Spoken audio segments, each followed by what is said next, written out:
बड़ा फेमस गाना है कि आइए ना हमें बिहार में ठोक देंगे कपार में।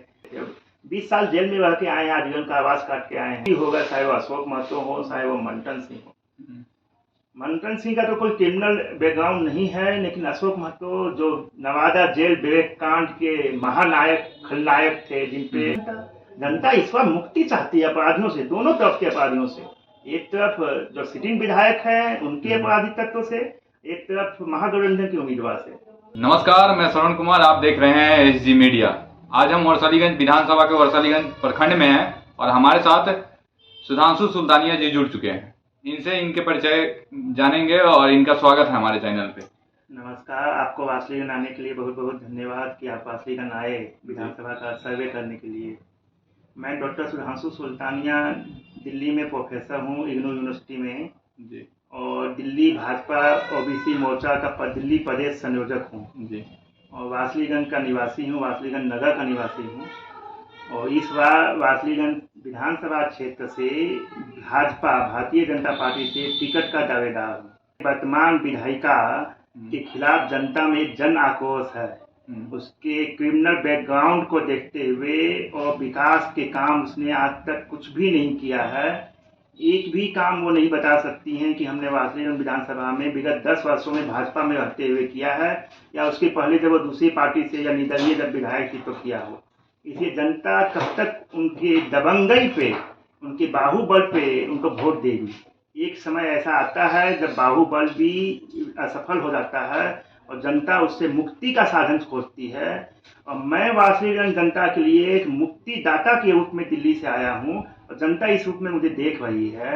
ये मुक्तिदाता है, अपराध से वासलीगंज को मुक्ति दिलाएंगे और वासलीगंज विधानसभा क्षेत्र को एक विकसित वासलीगंज बनाने में हम काम करेंगे।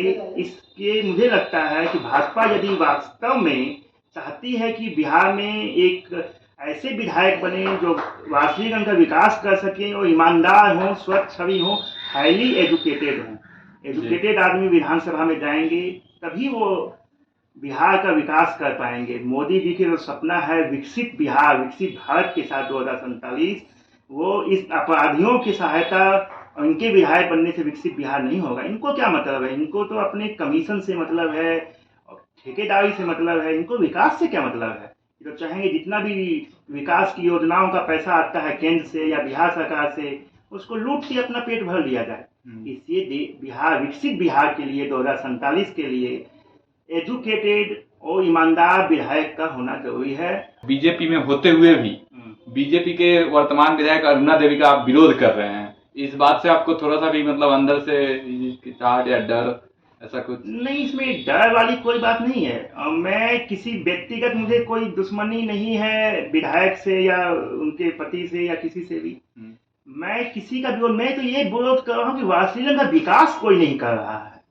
और मैंने बचपन से एक सपना देखा था कि वासलीगंज में ये हो, वो हो, ये हो। आप कह रहे हैं कि वासलीगंज में कोई विकास नहीं हो रहा है। यहाँ से लगातार 10 सालों से अरुणा देवी है विधायक, तो उन्होंने विकास नहीं किया? कुछ भी नहीं। मैं चैलेंज करता हूँ, यदि वो बता दें कि एक भी काम उनके विधायकी में हुआ है, जो विकास हुआ है वासलीगंज का, वो स्वतः हुआ है केंद्र सरकार की योजनाओं के तहत या बिहार सरकार की योजनाओं के तहत, जो कि स्वतः होना है, चाहे कोई भी विधायक हो, उसमें विधायक का कोई योगदान नहीं है। आप वरसालीगंज से टिकट की दावेदारी कर रहे हैं, तो आपके पास मुद्दे होंगे। अगर आपको मौका देती है इस बार जनता, तो आप वरसालीगंज के लिए क्या करेंगे? मैं वासलीगंज के विकास के लिए कुछ एजेंडा हमने बनाया है, जो हमने सोशल मीडिया पे भी डाला है। उसमें से कुछ पॉइंट हम आपको बताना चाहेंगे जो महत्वपूर्ण है जी। सबसे पहला, वासलीगंज को अनुमंडल बनाना, जो कि वासलीगंज आज से 40-50 साल पहले सब डिवीजन बन जाना चाहिए था, लेकिन आज तक नहीं बन पाया। दूसरा मेरा काम होगा, जो वासलीगंज में अडानी ग्रुप का सीमेंट फैक्ट्री चीनी मिल की जमीन पे बनाई जा रही है, वो वासलीगंज के लिए मौत का फैक्ट्री है। यहाँ के जो किसान हैं उनकी मांग है कि एग्रीकल्चर बेस्ड, कृषि आधारित कोई उद्योग, इंडस्ट्री लगनी चाहिए वासलीगंज में, न कि सीमेंट फैक्ट्री। तो मैं ये कोशिश करूंगा कि सीमेंट फैक्ट्री को काम को बंद करवाकर इसके जगह पर कोई कृषि आधारित उद्योग, जैसे FMCG उद्योग हो सकता है, या चीनी मिल को ही पुनः स्थापित किया जा सकता है, या फिर इथेनॉल, जो आजकल केंद्र सरकार पेट्रोल में इथेनॉल मिलाती है, हम इथेनॉल की यहाँ फैक्ट्री लगवा सकते हैं। ऐसे जिससे किसानों को डायरेक्ट फायदा हो। फैक्ट्री से यहाँ के लोगों को रोजगार मिलेगा। यदि एक भी व्यक्ति को सीमेंट फैक्ट्री से रोजगार मिला हो, 1 साल से काम चालू हो, तो वो हमें उस व्यक्ति का नाम बता दें। जो भी रोजगार मिलेगा वो बाहर से इंजीनियर आएंगे, जो स्किल्ड वर्कर हैं वो बाहर से आएंगे। वो वासलीगंज का कोई स्किल्ड वर्कर उसमें नहीं होगा, इसलिए एक भी रोजगार वासलीगंज को नहीं मिलने वाला। ये सब सिर्फ बेवकूफ बनाने का एक साधन है। शायद उनकी पैकेट गर्म हो गई होगी ऊपर से। पहले वो भी विरोध किए थे चीनी मिल सीमेंट फैक्ट्री का, लेकिन बाद में वो इसके समर्थन में आ गए।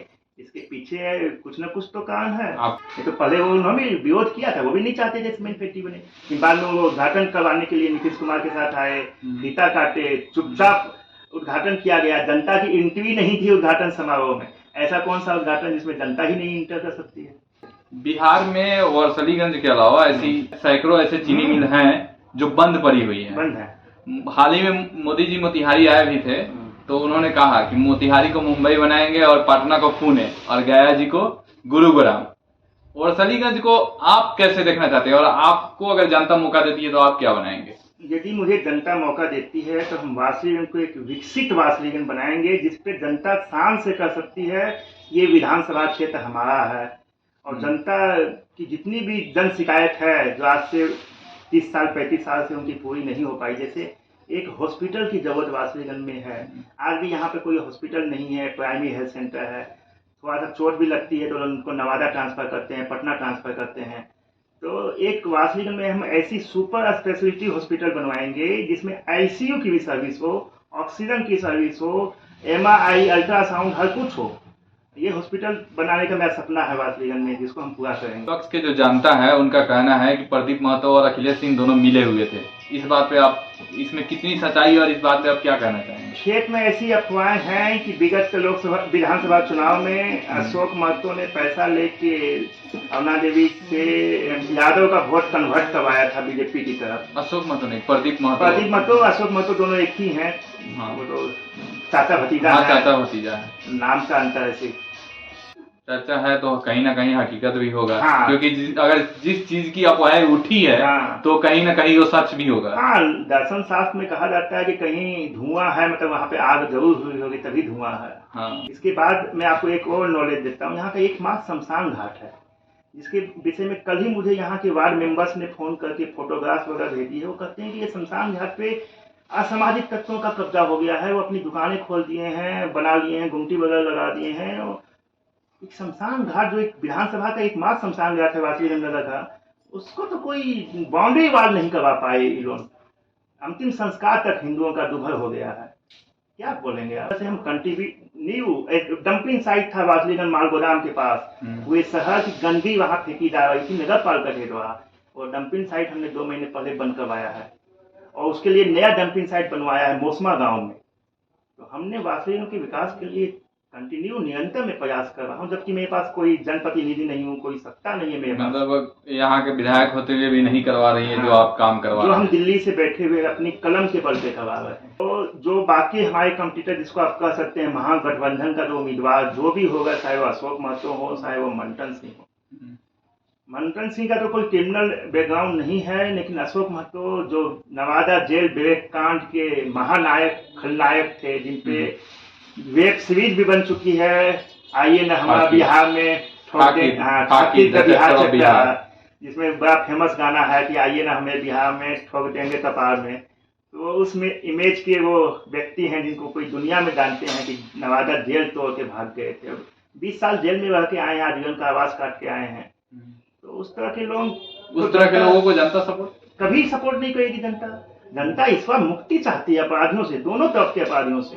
एक तरफ जो सिटिंग विधायक हैं उनके अपराधी तत्व से, एक तरफ महागठबंधन के उम्मीदवार से।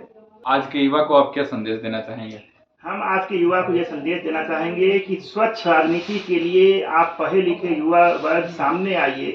सामने में कोई धन बल, बाहुबल और दबंगई से डरने की जरूरत नहीं है। आप जैसे युवाओं की देश को जरूरत है, खासकर बिहार को जरूरत है। क्योंकि बिहार की राजनीति जो मानी जाती है, यहाँ से माइग्रेशन करके लोग जाते हैं बॉम्बे, महाराष्ट्र, दिल्ली, गुजरात, और लेबर क्लास का काम करते हैं, गालियाँ सुनते हैं वहाँ पे। तो उस इमेज को मुक्ति करवाइए और बिहार में उद्योग की स्थापना होनी चाहिए। बिहार से माइग्रेशन बंद होना चाहिए। यहाँ पे उनके घर में उनको रोजगार मिलना चाहिए। इसलिए हम जैसे युवाओं को सामने आने की जरूरत है। अखिलेश सिंह है, उनसे कहीं ना कहीं नाराज है, नाखुश है। अखिलेश सिंह तो पहले विधायक भी नहीं है, अरुणा देवी विधायक हैं, लेकिन विधायक पति की परंपरा यहाँ पे चल रही है। पहले सरपंच पति हुआ करता था, लेकिन यहाँ विधायक पति की परंपरा है। कहीं भी आप देखिए उद्घाटन समारोह में विधायक पति जाते हैं, विधायिका जाती है, वो चेयर पे बैठी रहती हैं, विधायक पति जाते हैं। मीडिया भी इंटरव्यू विधायक पति से ही लेते हैं और उनसे पूछते हैं कि विधायक जी आप विधायक, हमें तो ये जान के ताल्लुक लगता है कि मीडिया उनसे विधायक जी कैसे बोलती है, तो विधायक पति है, विधायक जी तो है नहीं। ग्रामीण महिला है, उतनी राजनीतिक उनको अनुभव नहीं है, राजनीतिक समझ भी नहीं है, उतनी वो बोल नहीं पाती हैं, तो वो तो अपने पति के बल पे वो चुनाव जीत जाएंगे। तो मुखौटा है, मुखौटा कितना बोलेगा। बने रहिए हमारे साथ और इनके बातों से कितने संतुष्ट हैं आप कमेंट बॉक्स में जरूर बताइए। धन्यवाद।